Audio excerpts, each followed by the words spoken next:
habt ihr nicht auch manchmal so das Gefühl, dass ihr einfach Bock habt, so eine Engine zu installieren und einfach mal irgendwie so eine Fantasy-Welt zu erstellen? Hallo, ich bin's wieder, der Zwischenquetsch Gronkh. Es ist schon spät, aber ich wollte das unbedingt gucken. Unreal Engine Update. Falls ihr wissen wollt, warum eure Unreal Engine beim nächsten Game schon wieder abschmieren wird, es gibt ein 5.7er Update. Ich weiß nicht warum, ich nehme immer die Unreal Engine Updates mit. Ich mag die irgendwie, ich gucke die gerne. Auch wenn die Unreal Engine momentan ein bisschen verschrien ist, ja, weil sie gerne nicht optimiert wird und auch manchmal ein paar Probleme hat und auch wir selber eine Aufnahme Probleme hatten, bei Tobi zumindest. Ja, Unreal Engine, ich nerde gerne zu den Videos ab, zu den Update-Videos, aber ich hoffe trotzdem, dass vielleicht eins der kommenden Updates vielleicht wieder ein bisschen, naja, wo die Engine wieder ein bisschen stabiler wird, ohne dass man sie durchoptimieren muss. Ja, die Engine, die meinen PC zum Weinen bringt. Ja, die Engine, die mich einfach durch den Winter bringt, denn ich muss hier in diesem Raum nicht mehr heizen, wenn ich spiele. Vielen Dank, Unreal. Dankeschön, dass ihr meine Heizkosten minimiert. Wir gehen mal kurz rein. Hello guys, welcome back to another video. In this video we'll be checking... Warte. Kein 4K? Naja, gut. out the new Nanite Voxelize Foliage feature inside of Unreal Engine 5.7. This brand new feature allows you to have incredibly detailed foliage like what we saw in the Witcher 4 demo, where you could have a pine tree, for example, have actual topology for each das haben wir bei Witcher gesehen. individual pine needle, whereas with a traditional approach you'd use simple geometry cards. Not only will this approach allow for more detailed foliage, Nanite Voxelize Foliage also aims to solve a big issue with Nanite in the past, which was the massive overdrawn triangles. So there is a big performance improvement using the new Nanite Voxelize Foliage system in 5.7 moving forward. So in this video I'll be showing you guys how you can enable this new feature and use it on your foliage, along with a side-by-side comparison of the performance improvements of using Voxelize Foliage. And if you guys are new here to the channel, my name is Smart Poly. I make all sorts of Unreal Engine news and content. And if you are interested in learning Unreal Engine for game development, I have some exciting news. My Unreal Engine 5 multiplayer survival game course bundle now has a 25% off limited time sale. Aber lernen wir denn in diesem Bundle auch, wie die Unreal Engine performant läuft und Rechner nicht zum Abstürzen bringt? Das wäre vielleicht schon mal wichtig. Ich habe das Gefühl, ich weiß halt auch nicht, ob es an der Engine an sich liegt oder daran, dass sie halt wirklich nicht, dass sie wirklich von den Programmierern nicht, aber die sollte eigentlich per se nicht abstürzen.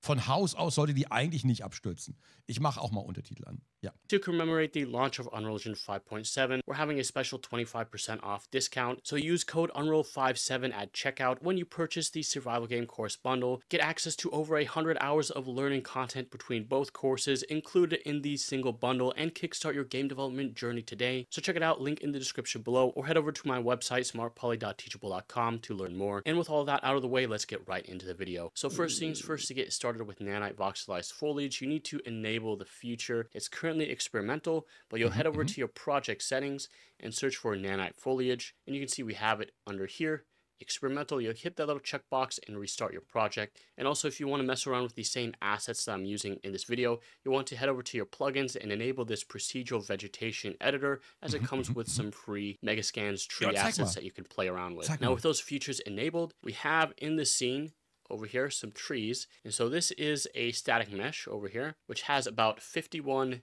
million nanite triangles. So this thing is pretty well detailed. If I go into just the wireframe, I can show you guys. Kein Wunder, dass der Rechner irgendwann raucht. Just how detailed this tree mesh is. And you see each leaf on here is an individual. Ich glaube, da kannst du auch durchoptimieren, wie du fröhlich bist. Ich glaube, wir werden noch viel Rechner verheizen in Zukunft mit der Unreal Engine. Ich kann mir auch vorstellen, wenn ich ein Entwickler wäre und ich hätte die ganzen Features zur Hand und ich könnte einen Wald einfach so zusammenstellen. Ja, ich würde es halt tun. Ich würde es natürlich tun und es würde auch voll geil aussehen, aber zu Hause bei den Leuten, da geht die Grafikkarte ab wie Rakete. Model, and you can see all the branches. And so this tree was actually created procedurally through the new procedural vegetation editor. I've done a separate video on that, so if you want to check that out, I'll leave a link to it in the description below. But essentially, this entire tree was created procedurally, and in our scene, I have a simple forest, and right now you can see our... Warum verschwinden die Blätter so komisch? Das gefällt mir überhaupt nicht. Hier ist so grün, aber ab hier ist dann so diese Welle, da hinten sieht es aus, als wäre da irgendwie, keine Ahnung, Wurzelfäule oder irgendwas. Das gefällt mir nicht. Draw time is around 10 milliseconds. So right now we're not actually using the Nanite Voxelize foliage feature, and you can see the trees in the distance obviously look pretty awful. Ja, so if we come ja, in here danke. to Okay. the asset and go down to the Nanite settings, we can go ahead and adjust the shape preservation from none over to preserve area. Let's go ahead and apply those changes. And you'll see that the foliage off in the distance looks a lot better. But the main thing, or the main issue with this, is it's going to bump up your draw time. So you can see that it's now eating a lot more of our budget. So the trees look pretty good. And this is your traditional Nanite approach. So I can show you guys, if we go into the Nanite visualization, show you guys the triangles. You can see all of the trees in here are using these Nanite triangles. You just see how detailed all the foliage is. But the problem with this approach is that there's a lot of overdraw. Das Schöne ist, wenn ich einen Wald hier so sehe, das Schöne ist, wir können jetzt endlich mal wieder, wir können jetzt langsam mal so ein Remake oder Remastered vom guten alten Slenderman machen. Dann können wir endlich wieder durch den Wald gehen und 7 Seiten sammeln. Jetzt sind wir doch an dem Punkt, wo es sich lohnen würde. Wann endlich Slenderman Remake? So if I go ahead and show you guys just the overdraw, if we go to Nanite visualization, then go to overdraw, you can see there's a massive amount of overdraw. All of the orange here is just showing all the triangles that really should be hidden, because if we go back into the preview mode here, if there's a mesh in front of our screen, all of the stuff behind it should be hidden.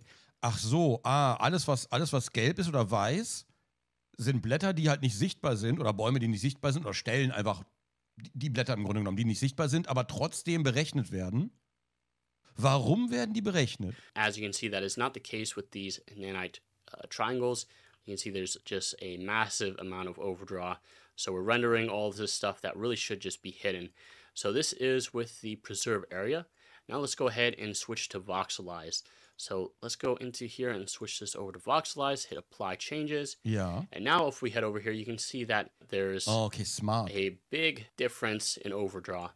So if we get up close, the main thing that it's doing now is it's using the Voxelize foliage.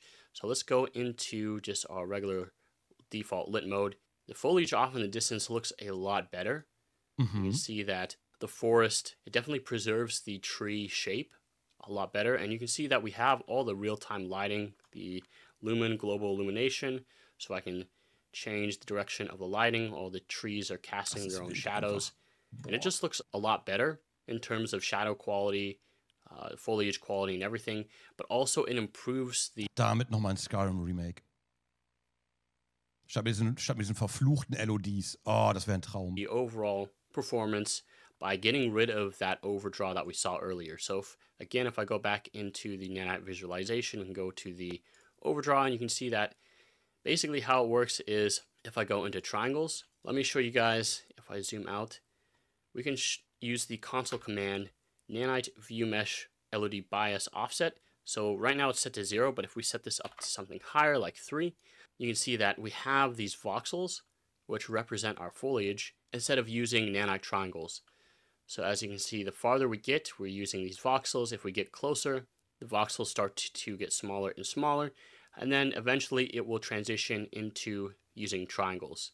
So maybe 3 is a little bit too aggressive, so let's set this down to 2. Das kennen wir ja schon. So you can see voxels in action if I get a little bit closer to the fold. Mich wundert aber einfach, dass das vorher nicht Standard war, dass die Voxel nicht ausgeblendet werden. Also, wenn man die nicht sieht. Ist das nicht das 101 einfach?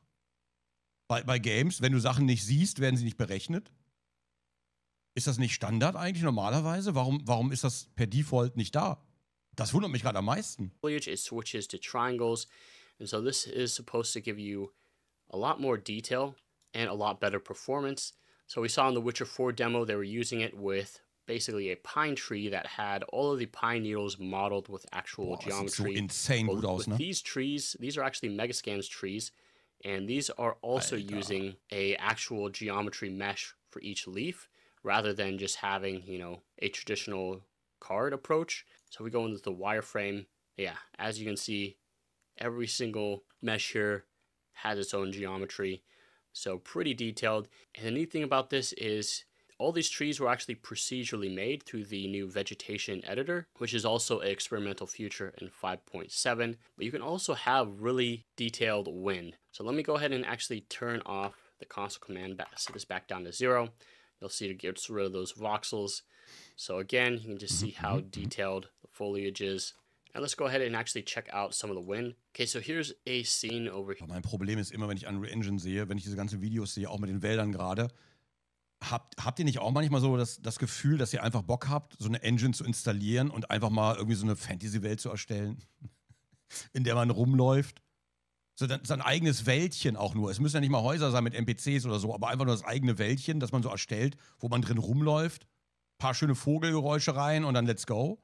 Einen kleinen Pfad durchzeichnen, einen schönen kleinen Teich hier irgendwo. Oh Gott. Immer wieder. Und ich weiß, ich habe die Zeit nicht dafür. Aber ich hätte so Bock. So these trees are actually rigged Manu, using habe ich früher oft so gemacht. Jetzt werde ich immer dafür bezahlt. Oh, geil. Ach, du bist das wieder. Ach, Malte, du bist das wieder. Grüße gehen raus. Skeletons. Oh, schön. Go ahead and open up one of these and just show you guys the bones. You can see that there are a lot of bones in this mesh. So all the branches and everything, all the way down to the trunk, is rigged. And what they've done is they've used that to power things like the wind. So the wind animation. Ich liebe auch dieses neue System, das einfach Bäume erstellt. Dass Bäume nicht immer gleich aussehen oder sonst irgendwas, sondern einfach Bäume aus diesen, ne? Hier mal ein Ast, da mal ein dies, das, los, lalala. Das ist schon geil. It is a lot more realistic. And you can also have a lot more control over the mesh itself. Also interesting enough, you can, now that you have this thing rigged, you can also create things like maybe a tree chop down animation, more realistic version of it. So when you chop down the tree, the animation of it hitting the ground can be much more detailed rather than just a static physics simulation. But another interesting thing about using, skeletal meshes for things like wind is I wonder if you can also use it for things like player interaction. So maybe if you run into a bush, you can have things like the bush move away, have like little physical interaction. Zeig mal. But also you can see the Nanite voxelization. So if we go into LOD offset 3, you can see all the voxels. And if we get closer, you can see it converts over here to triangles. So again, this will work with all the foliage over here. And this is all using the new Nanite foliage. And ja, leider keine PNG-Bäume mehr. Ah, schade. Die guten alten Baum.png. Das waren noch Zeiten. Die aber so 2D-Sprites waren, die sich mitdrehen, wenn du da drum rumgehst. Oh, geil. As you can see, it's a little bit more aggressive. So, again, you could set this down to 2 or something lower. But these assets you can actually get your hands on for free. I made a separate video on how to access them, but essentially you just need to go to your plugins and search for the procedural vegetation editor. Then in your content browser, all you have to do is make sure that you show the engine and plugin content. And then in your engine plugins, you can go to the procedural vegetation editor content, and there's a level that you can check out that has all these assets inside of here. So yeah, that is the new Nanite Voxelize foliage system inside of Unreal Engine 5.7. I'm interested to know your guys' thoughts on this feature down in the comments down below. And it's good to see that they're improving performance for things like Nanite foliage, but also allowing for more detailed foliage if that's the direction that your game needs. Again, this is like a fully experimental and optional feature. You don't have to go fully Nanite detailed if you don't want to, if your game Vielleicht hilft's ja, vielleicht hilft's ja ein bisschen den Rechner zu entlasten. Better when compared to things like a LOD approach, because you have that LOD pop-in when you're using, traditional geometry cards for things like foliage. So yeah, let me know you guys' thoughts down in the comments down below. And that's pretty much it for this video. So hope you guys enjoyed, and I'll see you guys in the next one. War sehr technisch. Ich entschuldige mich dafür, es war sehr technisch, ja, aber ich liebe leider diese Update-Videos. War kein richtiges Update-Video, aber trotzdem sehr geil. Vielleicht hilft es ja auch ein bisschen, die Engine zu entlasten. Vielleicht werden ja die Rechner irgendwann nicht mehr brennen. Mich wundert nur, dass das per se nicht angeschaltet, also dass es per Default nicht angeschaltet war. Interessant war es auf jeden Fall. Kleiner Happer zwischendurch. Habe ich jetzt eher wegen mir geschaut, weil ich wieder abgenördet habe. Entschuldigung. Vielleicht habt ihr auch wieder was gelernt. Und vielleicht ist der ein oder andere von euch ja ein bisschen inspiriert, eine kleine eigene Welt zu erschaffen. Ich habe im Chat gerade gelesen. Ja, auf jeden Fall, auf jeden Fall. Ja, geil. Sehr schön. Das war die New Nanite Voxelize Foliage. Ihr versteht schon, was ich meine. Ich schicke euch einen Link raus, wie immer. Like da lassen, Abo da lassen. Und ja, bei Updates bleiben wir ein bisschen dabei. Aber dann vielleicht eher bei den offizielleren. Fand ich, obwohl ich das gerade sehr interessant fand, aber ich glaube, bei den offizielleren bleibe ich dann lieber dran. Sonst sind es zu viele. Alles klar. Bis zum nächsten Mal. Tschaußen.